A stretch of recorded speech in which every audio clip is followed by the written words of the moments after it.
Hello viewers, welcome back to colours vlogs. ఈరోజు మీకు వంకాయ ఫ్రై ఎలా తయారు చేసుకోవాలో ఈ వీడియోలో చూపించబోతున్నాము. సో ఇంకెందుకు ఆలస్యం, ప్రాసెస్లోకి వెళ్ళిపోదాము. ముందుగా స్టవ్ ఆన్ చేసుకొని ప్యాన్ పెట్టుకుందామండి. ప్యాన్ కాస్త హీట్ అయిన తర్వాత తగినంత ఆయిల్ వేసుకుందాము.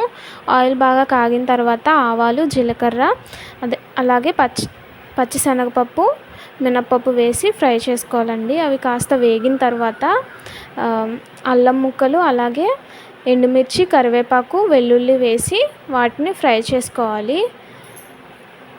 అవి బాగా ఫ్రై అయిన తర్వాత ముందుగా వంకాయ ముక్కలు కట్ చేసి పెట్టుకోవాలండి. వాటిని సాల్ట్ వాటర్లో వేసుకొని ఉంచుకున్నట్లయితే బ్లాక్గా అవ్వకుండా ఉంటాయండి. తర్వాత ఈ వంకాయ ముక్కలను కూడా వేసుకొని బాగా ఫ్రై చేసుకోవాలి. అలాగే ఇప్పుడు తగినంత సాల్ట్ కూడా వేసుకోవాలండి. సాల్ట్ కూడా వేసుకొని బాగా కలిపేసుకుందాము. మూత పెట్టకుండా ఇలాగే వేగనివ్వాలి.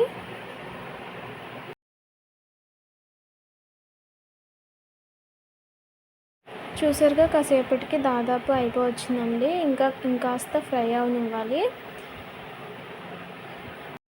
సో ఇప్పుడు చూసారు కదా, మనకి వంకాయ ఫ్రై రెడీ అయిపోయిందండి. ఆయిల్ కూడా పైకి తేలింది. సో ఇప్పుడు స్టవ్ ఆఫ్ చేసేసుకున్నాము.